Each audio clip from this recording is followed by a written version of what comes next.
नेपाल दर्पणमा साथी भोजेन्द्र बस्नेतसँगै मदन पौड्यालको नमस्कार। नेपाल दर्पण उज्यालो रेडियो नेटवर्क काठमाडौँमा 90 मेगाहर्जसँगै देशभरिका विभिन्न एफएम स्टेशनहरूबाट तथा मोबाइल एप्लिकेशन र अनलाइनबाट संसारभर एकसाथ प्रसारण भइरहेको छ। नेपाल दर्पण शुरू गरौं मुख्य खबरका शीर्षकहरूबाट। बेरोजु रकम 4 खर्ब 18 अर्ब 85 करोड़ पुग्यो। सरकारले उठाउनु पर्ने रकम झण्डै 7 खर्ब रहेको महालेखा प्रतिवेदनमा उल्लेख। नेपाल समूहद्वारा नेकपा एकीकृत समाजवादी र ठाकुर समूहबाट लोसपा नेपाल नाम प्रस्ताव। निर्वाचन आयोगले दलबारे आउँदो बुधबार शनाखत गर्ने। धितोपत्र बोर्डका अध्यक्ष र नेप्सेका सीईओलाई कार्यवाही गर्न सरकारलाई संसदीय समितिको निर्देशन। पदीय आचरण विपरीत काम गरेको निष्कर्ष। तालिबान समूहद्वारा काबुलमा रहेको भारतीय दूतावासमा छापा। लडाकुहरू घर घरमा पसेर पूर्ववर्ती सरकारका सहयोगी खोज्न थालेको संयुक्त राष्ट्रसंघको भनाई। र फिफाको महिला वरियतामा नेपाल 1 स्थान तल झर्यो। ला लिगा फुटबलमा आज राति रियल बेटिस र कार्डिज खेल्दै। उज्यालो रेडियो नेटवर्कबाट प्रसारण भइरहेको नेपाल दर्पणमा अब सुनौ पूरा खबर। आर्थिक वर्ष 2076-77 सम्म बेरोजु रकम 4 खर्ब 18 अर्ब 85 करोड़ रूपैयाँ पुगेको छ। तर सरकारले आवश्यक कारवाही गरेर उठाउनु पर्ने रकम झण्डै 7 खर्ब बराबरको रहेको छ। सरकारले कारवाही गरेर 6 खर्ब 76 अर्ब 41 करोड़ रूपैयाँ बराबरको रकम टुङ्गो लगाउनु पर्ने देखिएको हो। सार्वजनिक आमदानी र खर्च प्रचलित कानूनी विधि प्रक्रिया पूरा नगर्दा हुने अनियमित रकमलाई बेरोजु भनिन्छ। महालेखा परीक्षकको 58औं वार्षिक प्रतिवेदन अनुसार आर्थिक वर्ष 2076-77 सम्म बेरोजु रकम 4 खर्ब 18 अर्ब 85 करोड़ पुगेको हो। आर्थिक वर्ष 2075-76 मा 4 खर्ब 18 अर्ब 32 करोड़ रूपैयाँ रहेको बेरोजु आर्थिक वर्ष 2076-77 मा थप 53 करोड़ले बढेर 4 खर्ब 18 अर्ब 85 करोड़ पुगेको प्रतिवेदनमा उल्लेख छ। लेखा परीक्षणबाट 6 अर्ब 17 करोड़ बराबरको असुल भएको छ। संघ, प्रदेश, पालिका, सरकारी निकाय र अरू संस्थाको समेत 53 खर्ब 27 अर्ब 91 करोड़ रूपैयाँ बराबरको लेखा परीक्षण गरिएको छ।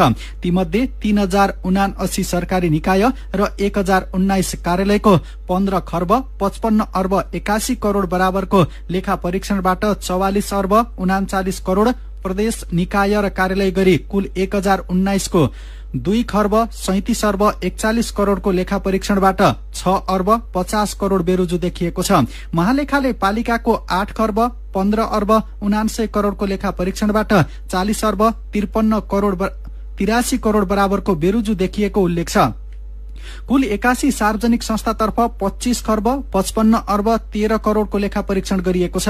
वित्तीय प्रशासन, आर्थिक अनुशासन, भ्रष्टाचार न्यूनीकरण, विकास निर्माण र खरिद प्रक्रियामा पारदर्शिता तथा सेवा प्रवाहमा समस्या रहेको महालेखाको ठहर छ।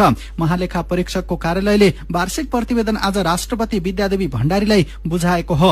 महालेखा परीक्षक टंकमणि शर्माले राष्ट्रपति कार्यालयमा वार्षिक प्रतिवेदन पेश गर्नुभएको हो। नेपालको संविधान अनुसार महालेखा परीक्षकको कार्यालयले वार्षिक प्रतिवेदन राष्ट्रपति समक्ष बुझाउनु पर्ने संवैधानिक व्यवस्था छ।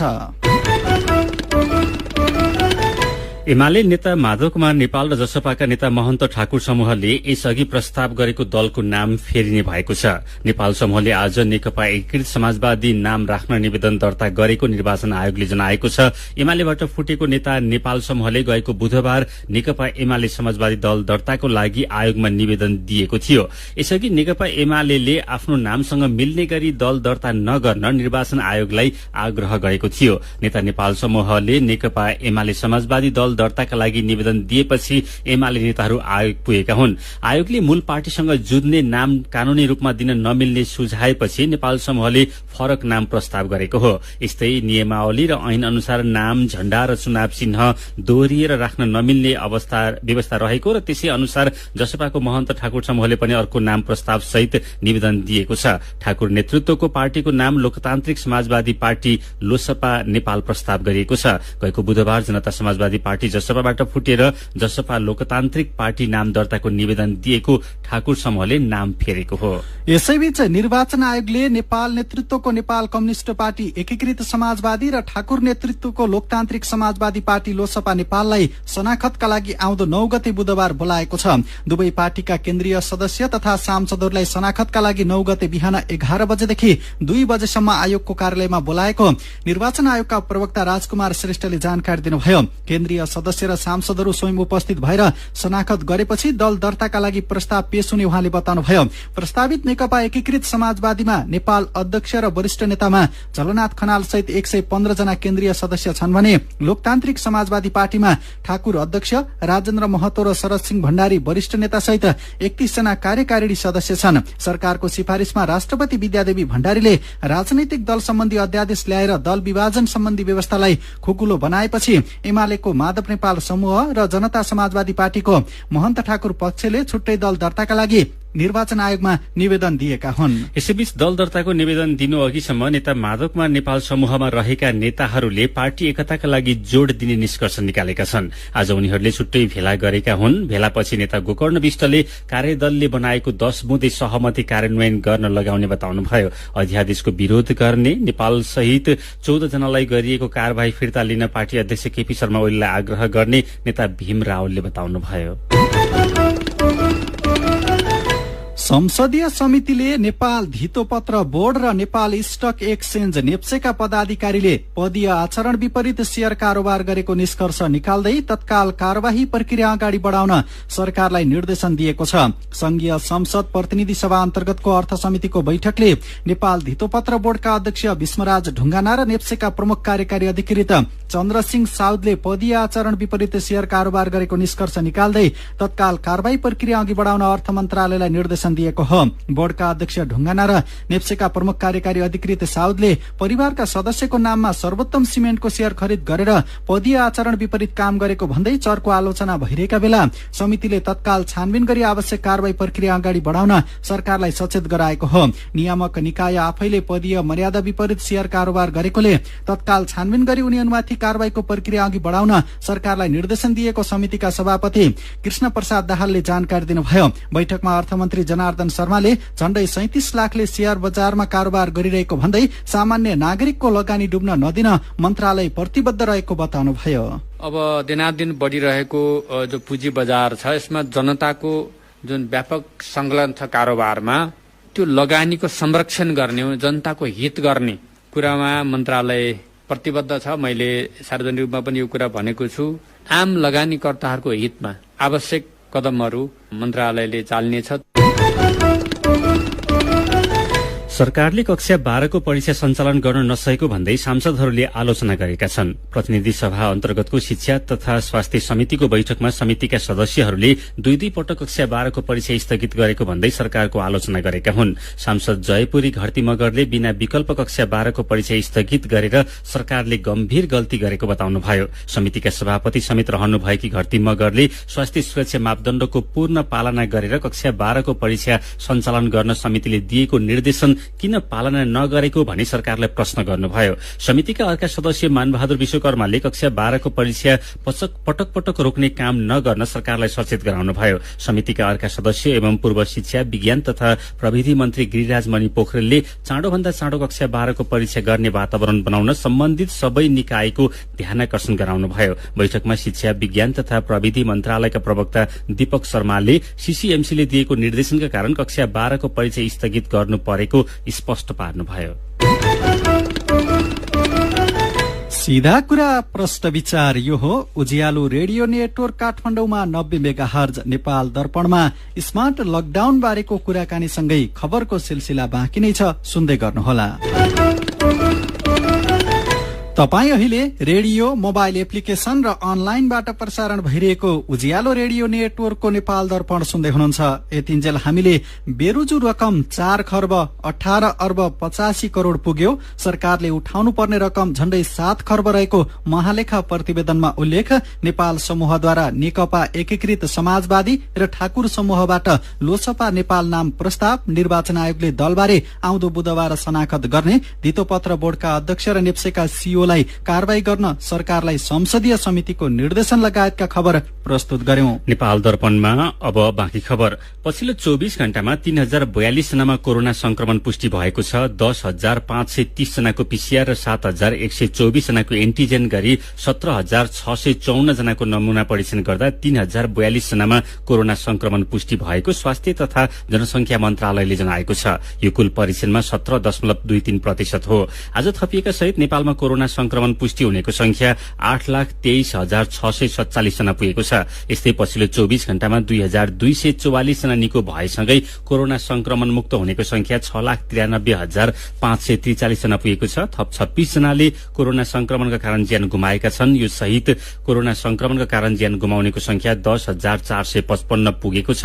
अहिले नेपालमा 40,309 जना कोरोनाका सक्रिय संक्रमित रहेका छन्। काठमाडौँमा आजदेखि विद्यार्थीलाई भेरोसेल खोपको पहिलो डोज दिन थालिएको छ। काठमाडौँमा आजदेखि 3 दिनसम्म र त्यसपछि ललितपुर र भक्तपुरले पनि कक्षा 11 र 12 का 18 वर्षमाथिका विद्यार्थीलाई खोप दिने तयारी छ। काठमाडौँ उपत्यकापछि देशभर नै खोप पठाउने तयारी भएको खोप शाखा प्रमुख डाक्टर झलक शर्मा गौतमले जानकारी दिनुभयो। आजदेखि काठमाडौँमा 40 वर्षभन्दा माथिका नागरिकलाई पनि भेरोसेल खोपको पहिलो डोज दिन थालिएको छ। तोकिएका खोप केन्द्रमा गएर खोप लगाउन सरकारको आग्रह छ। कोरोना भाइरस संक्रमण जोखिम रोक्न सरकारले स्मार्ट लकडाउनको तयारी गरेको छ। कोभिड-19 रोकथाम नियन्त्रण तथा व्यवस्थापन निर्देशक समिति सीसीएमसीले स्मार्ट लकडाउनको कार्यविधि समेत तयार पारिसकेको छ। संक्रमण नियन्त्रण गर्न र अर्थतन्त्रलाई चलायमान राख्न प्रभावकारी रणनीति अपनाउँदै स्मार्ट लकडाउनको अवधारणा कार्यान्वयनमा ल्याउन लागेको सीसीएमसीले जनाएको छ। स्मार्ट लकडाउन कहिलेदेखि कार्यान्वयन हुन्छ भनेर साथी जानुका दुवाडीले सीसीएमसीका प्रमुख बालानन्द शर्मालाई सोध्नु भएको छ। सबै सिडिओहरू, सबै प्रदेशहरू र सबै मन्त्रालयहरूलाई हामीले यो कार्यविधि पठाएर स्मार्ट लकडाउनको विधि अनुसार स्थानीय तहले नै उनीहरूको कुन अवस्थामा छ त्यो पत्ता लगाएर त्यही अनुसारको चाहिँ नि लकडाउन, त्यति बेला के गर्न पाइने के गर्न नपाइने भन्ने त्यहाँ उल्लेख छ। यो चाहिँ 4 तहमा विभक्त छ। माथिल्लो रातो अति नै संक्रमित भएको अवस्थामा, दोस्रो एम्बर जुन त्योभन्दा तल्लो स्तरको, तेस्रो पहेँलो र चौथो हरियो। 4 कलरमा 4 तह निर्धारण गर्छ। कस्तोसम्म भयो भने रातो भनेर निर्धारण गरिन्छ अनि कस्तो भयो भने नीलो हरियो भनेर त्यो निर्धारण चाहिँ केले गर्छ? स्वास्थ्यका परिवर्तन हुने मापदण्डहरू छन्। जस्तो उदाहरण लाग्न 1 नम्बर चाहिँ गत हप्ताभरिमा संक्रमितको दर कति बढ्यो, एउटा फर्मुला छ, त्यसभित्र चाहिँ त्यसलाई हालिदिनु पर्यो। मृत्यु दर 1 हप्तामा कति बढ्यो अथवा घट्यो। तेस्रो चाहिँ नि अन्तर्राष्ट्रिय मापदण्डमा जानको लागि चाहिँ प्रति 1 लाख मृत्यु दर कति पर्न आयो, त्यसको कारणले गर्दाखेरि त्यो अङ्क पनि निकालेर त्यसलाई पनि त्यसमा हालिदियो। अस्पतालको बेड संख्या कति छ, पहिला कतिजना भर्ना भएको थियो, अहिले कतिजना भर्ना भएका छन् त्यो पनि हाल्यो। कतिजना भेन्टिलेटरमा छन् त्यो पनि हाल्यो भने यी सबैले चाहिँ जोडेपछि त्यो फर्मुला अनुसार चाहिँ अङ्क निस्किन्छ। पूर्णाङ्क 100 छ, त्यसमा 65% भन्दा माथि अङ्क आयो भनेदेखि त्यो फर्मुला अटोमेटिकली एक्टिभेट हुन्छ आफै। त्यो सबै जिम्मेवारी उहाँहरूलाई नै दिइन्छ, पालिकाहरूलाई नै अथवा स्थानीय तहमा नै दिइन्छ? अरू जिम्मेवारी पनि केन्द्रबाट बसेर भनौँ दार्चुलामा के भएको छ भने थाहा हुँदैन।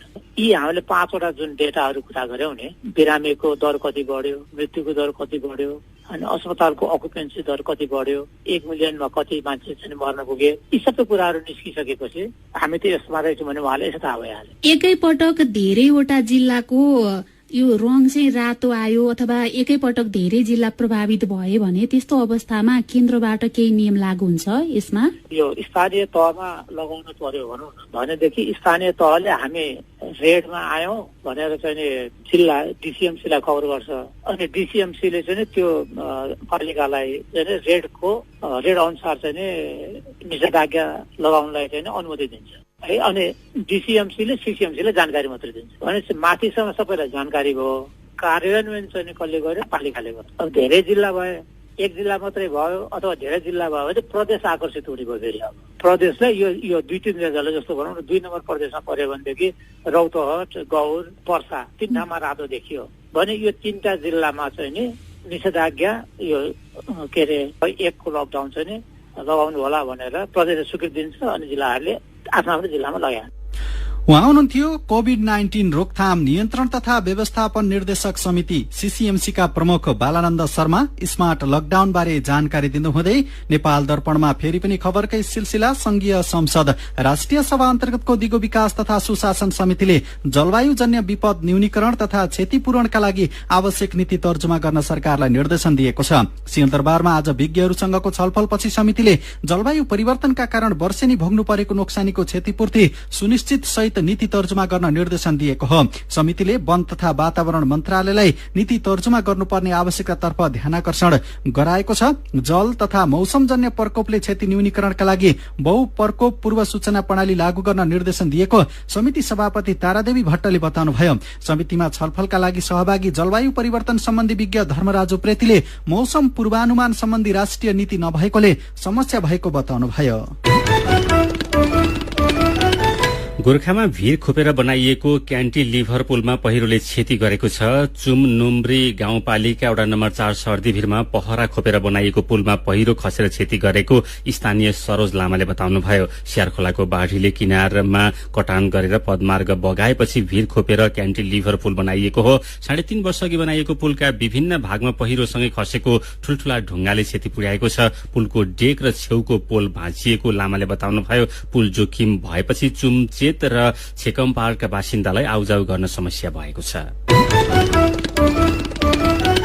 नेपालको कुल जनसंख्या मध्ये 67.34% वित्तीय पहुँच पुगेको छ। नेपाल राष्ट्र बैंकले आज सार्वजनिक गरेको वित्तीय पहुँच सम्बन्धी अध्ययन प्रतिवेदन अनुसार 67% भन्दा बढ़ी नागरिकमा वित्तीय पहुँच पुगेको हो। प्रतिवेदन अनुसार निक्षेप खाता संख्या 3,63,66,000 र कर्जा खाता संख्या 16,82,845 रहेको छ। कुल निक्षेप खाता मध्ये 67.7% खाता मात्रै सक्रिय रहेका छन्। सक्रिय खातामा महिलाको खाता बढ़िरहेको राष्ट्र बैंकले जनाएको 753 पालिका मध्ये 750 पालिकामा वाणिज्य बैंकका शाखा पुगेका छन्। धादिङको रूबी भ्याली, जाजरकोटको जुनी चाँदे र बझाङको साइपालमा भने वाणिज्य बैंकको शाखा खुल्न सकेको छैन। मोबाइल प्रयोगकर्ताको संख्या 32.03% रहेको छ।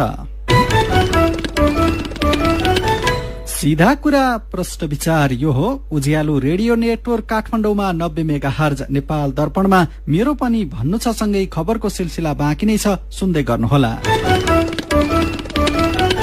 विभिन्न रेडियो स्टेशनबाट मेचीदेखि महाकालीसम्म र मोबाइल एप्लिकेशन तथा अनलाइनबाट संसारभरि एकसाथ प्रसारण भइरहेको नेपाल दर्पणमा तपाईंलाई फेरि स्वागत छ। अब बाँकी खबर। राष्ट्रपति विद्यादेवी भण्डारीले बागमती प्रदेशको प्रदेश प्रमुखमा यादव चन्द्र शर्मालाई नियुक्त गर्नु भएको छ। सरकारको सिफारिशमा राष्ट्रपति भण्डारीले विष्णु प्रसाद परसाईलाई पदमुक्त गरेर शर्मालाई प्रदेश प्रमुखमा नियुक्त गर्नु भएको राष्ट्रपति कार्यालयले विज्ञप्ति निकालेर जानकारी गराएको छ। रुकुम पश्चिमको मुसिकोट नगरपालिका 7 रहेको ठूली दहमा डुबेका मुसिकोट नगरपालिका 1 सल्लेका भीमबहादुर र प्रेम थापाको शव फेला परेको जिल्ला प्रहरी कार्यालय रुकुम पश्चिमले जनाएको छ। सर्लाहीकी प्रियका भुजेलको हत्यामा संलग्नलाई कार्यवाहीको माग गर्दै स्थानीयले प्रदर्शन गरेका छन्। साउन 31 गते हराएर भदौ 1 गते खोला किनारमा पुगेको अवस्थामा शव भेटिएकी भुजेलको सामूहिक बलात्कारपछि हत्या भएको भन्दै स्थानीयले घटनामा संलग्नलाई कार्यवाहीको माग गरेका हुन्। बजाङको बुङ्गल नगरपालिका 6 र 7 मा पर्ने आठपाली चौर झारकाँडामा पहिरो जाँदा थुनिएको सानीगाड खोला बग्न थालेको छ। पहिरोले थुनिएको सानीगाड एकछेउ भएर बिस्तारै बग्न शुरू गरेको बुङ्गल नगरपालिका वडा नम्बर 6 का वडा अध्यक्ष धनबहादुर सिंहले जानकारी दिनुभयो। सीमाविद बुद्धिनारायण श्रेष्ठले सरकारले कालापानी, लिपुलेक र लिम्पिया धुरा सहितको नेपालको क्षेत्रफल सार्वजनिक गर्नुपर्ने बताउनु भएको छ। आफैले लेखेको बोर्डर म्यान अफ नेपाल पुस्तक सार्वजनिक गर्दै उहाँले आफ्नो अध्ययन अनुसार नेपालको क्षेत्रफल 1,47,181 वर्ग किलोमिटरमा थप 826 वर्ग किलोमिटर थपिएको, तर यसबारे सरकारले स्पष्ट पार्नुपर्ने बताउनुभयो। गैर आवासीय नेपाली संघ एनआरएनए को 10औं विश्व सम्मेलनका लागि परराष्ट्र मन्त्रीको अध्यक्षतामा 20 सदस्यीय उच्च स्तरीय आयोजक समिति गठन भएको छ। खोटाङको ऐसेलखोरका गाउँपालिका वडा नम्बर 4 का बासिन्दाले 17 थान भरुवा बन्दुक जिल्ला प्रशासन कार्यालयमा बुझाएका छन्। प्रशासन कार्यालयले वन्यजन्तु चोरी, सिकारी तथा अपराधिक क्रियाकलाप नियन्त्रणका लागि हात हतियार संकलन अभियान थालेपछि स्थानीय बासिन्दा आफैले हतियार बुझाएका हुन्। मेरो पनि भन्नु छ। स्मार्ट लकडाउन कार्यान्वयन हुन लागेको बारे ट्विटरमा सुशील गौतम लेख्नुहुन्छ, लकडाउन निषेधाज्ञा र स्मार्ट लकडाउनले दैनिक ज्यालादारी गरेर जीविकोपार्जन गर्ने, साना व्यवसाय गरेर घर परिवार पाल्नेको चुल्हो बल्न छोड्ने अवस्था आइसकेको छ। विभिन्न शीर्षकको लकडाउन जस्तै विभिन्न शीर्षकमा राहतको प्याकेज ल्याउन सके राम्रो हुने थियो कि। ट्विटरमै झापाली घाँडो नाम राखेका साथी लेख्नुहुन्छ, ठूला व्यापारी मालामाल, साना मजौला व्यापारीको महाकाल, सड़कमा जाम, सटर बन्द, लखर लखर हिँड्नेहरू बाटाभरि टन्न। यही त होला नि स्मार्ट लकडाउन भनेको। अफगानिस्तानमा रहेका नेपालीको छिटोभन्दा छिटो उद्धार गर्नुपर्छ भन्दै इन्दिरा पौडे लेख्नुहुन्छ, अप्ठ्यारोमा परेका आफ्ना नागरिकलाई हेर्ने जिम्मा सरकारको हो। जुनसुकै हालतमा पनि उद्धारको लागि प्रयास गर्नुपर्छ। आजदेखि कक्षा 11 र 12 का विद्यार्थीलाई प्रवेश पत्रका आधारमा खोप दिएको खबरमा सुरेन्द्र बस्नेत लेख्नुहुन्छ, हामीले कहिले खोप पाउने हो? खोप पाउनेकै लागि भनेर कि फेरिबाटै पढ्नुपर्ने हो? किन सबैका लागि खोप सहज नबनाएको होला? अनि खोप अभियानलाई प्रभावकारी बनाउन आग्रह गर्दै अनिल बराल लेख्नुहुन्छ, खोप लगाइदिने दक्ष जनशक्ति तयार पार्नुपर्छ। खोप लगाउने केन्द्र थप गर्ने र खोप भण्डारण र ढुवानी गर्ने व्यवस्था प्रभावकारी रूपमा गर्नु आवश्यक छ। अनि खोप अभियान पनि व्यवस्थित बन्छ। विचारका लागि तपाईलाई धन्यवाद। मेरो पनि भन्नु छ। मेरो पनि भन्नु छ प्रस्तुत गर्दै हुनुहुन्थ्यो साथी जानुका दुवाडी। नेपाल दर्पणमा अब विदेशको खबर। अफगानिस्तान कब्जा गरेको तालिबान समूहले काबुलमा रहेको भारतीय वाणिज्य दूतावासमा छापा मारेको छ। दूतावासमा लगाइएको ताला फोडेर तालिबान समूहले महत्वपूर्ण दस्तावेजहरू लगेको भारतीय संचार माध्यम हिन्दुस्तान टाइम्सले जनाएको छ। यस्तै तालिबान समूहले नेटो तथा अमेरिकी सेना र पहिलेको अफगान सरकारका लागि काम गरेका मानिसहरूको खोजी गरिरहेको छ। तालिबान लडाकुहरू घर घरमै गएर त्यस्ता व्यक्तिहरूको खोज तलास गर्नुका साथै उनीहरूका परिवारका सदस्यलाई धम्काएको बीबीसीले जनाएको छ। तालिबान समूहले काबुल कब्जा लिएकै दिन कोहीसँग बदला नलिने र आम माफी दिने बताएको भए पनि अहिले विदेशी फौज र पूर्ववर्ती सरकारका सहयोगीलाई तारो बनाउन थालेको संयुक्त राष्ट्रसंघको एउटा प्रतिवेदनले समेत उल्लेख गरेको छ। तालिबानको धम्की पाउने व्यक्तिको संख्या उच्च रहेको र यसले अफगानिस्तान भर तनाव शुरू भएको बीबीसीले जनाएको छ। नेपाल दर्पणमा अब केही खेल खबर। फिफाको महिला वरियतामा नेपाल एक स्थान तल झरेको छ। विश्व फुटबलको सर्वोच्च निकाय फिफाले जारी गरेको वरियतामा नेपाल एक स्थान तल झरेको हो। यसअघि 100औं स्थानमा रहेको नेपाल नयाँ वरियतामा 101औं स्थानमा पुगेको छ। एसियाली देशको वरियतामा नेपाल 21औं स्थानमा छ। यस्तै दक्षिण एसियाली देशको वरियतामा नेपाल दोस्रो स्थानमा छ। नेपालभन्दा अघि भारत 57औं स्थानमा छ। महिलाको विश्व वरियतामा अमेरिका शीर्ष स्थानमा छ। यस्तै स्वीडेन दोस्रो र जर्मनी तेस्रो स्थानमा छन्। नेदरल्याण्ड्स चौथो, फ्रान्स 5औं, क्यानाडा 6औं, ब्राजिल 7औं, इंग्ल्याण्ड 8औं, उत्तर कोरिया 9 र स्पेन 10औं स्थानमा रहेका छन्। स्पेनिश लालिगा फुटबलमा आज हुने एकमात्र खेलमा रियल बेटिस र कार्डिज खेल्दैछन्। खेल नेपाली समय अनुसार राति पाउने 1 बजे बेटिसको घरेलु मैदान बेनिटो भिल्लामारिनमा हुनेछ। गएको शनिबारदेखि शुरू भएको लालिगामा आफ्नो पहिलो खेलमा रियलले मार्लोकासँग तथा कार्डिजले लेभान्टेसँग 1-1 गोलको बराबरी खेलेका थिए। र पाकिस्तान र वेस्ट इन्डिज बीचको दोस्रो टेस्ट क्रिकेट अहिले केही बेरमा शुरू हुँदैछ। पहिलो टेस्ट क्रिकेट वेस्ट इन्डिजले 1 विकेटले जितेको थियो। 4 खेलको टी20 र 2 खेलको टेस्ट श्रृंखलाका लागि पाकिस्तान वेस्ट इन्डिजको भ्रमणमा छ। खेल खबरसँगै उज्यालो रेडियो नेटवर्कबाट प्रसारण भइरहेको नेपाल दर्पणको समय सकिने लागेको छ। बिदा हुनु अघि आजका मुख्य खबरका शीर्षकहरू फेरि एकपटक। बेरोजी रकम 4 खर्ब 18 अर्ब 85 करोड़ पुग्यो। सरकारले उठाउनुपर्ने रकम झण्डै 7 खर्ब रहेको महालेखा प्रतिवेदनमा उल्लेख। नेपाल समूहद्वारा नेकपा एकीकृत समाजवादी र ठाकुर समूहबाट लोसपा नेपाल नाम प्रस्ताव। निर्वाचन आयोगले दलबारे आउँदो बुधबार छनाखत गर्ने। धितो पत्र बोर्डका अध्यक्ष र नेप्सेका सीईओलाई कार्यवाही गर्न सरकारलाई संसदीय समितिको निर्देशन। पदीय आचरण विपरीत काम गरेको निष्कर्ष। तालिबान समूहद्वारा काबुलमा रहेको भारतीय दूतावासमा छापा। लडाकुहरू घर घरमा पसेर पूर्ववर्ती सरकारका सहयोगी खोज्न थालेको संयुक्त राष्ट्रसंघको भनाई। र फिफाको महिला वरियतामा नेपाल एक स्थान तल झर्यो। ला लिगा फुटबलमा आज राति रियल बेटिस र कार्डिज खेल्दै। आजको नेपाल दर्पण सकिएको छ। प्रविधिमा साथ दिने साथी संघर्ष विष्टसँगै हामी भोजेन्द्र बस्नेत र मदन पौड्याल पनि बिदा हुन्छौं। कोरोनाको जोखिम कायमै रहेकाले सुत्नु अघि पनि साबुन पानीले मिची 20 सेकेन्डसम्म हात धुन नबिर्सिनुहोला। नमस्कार।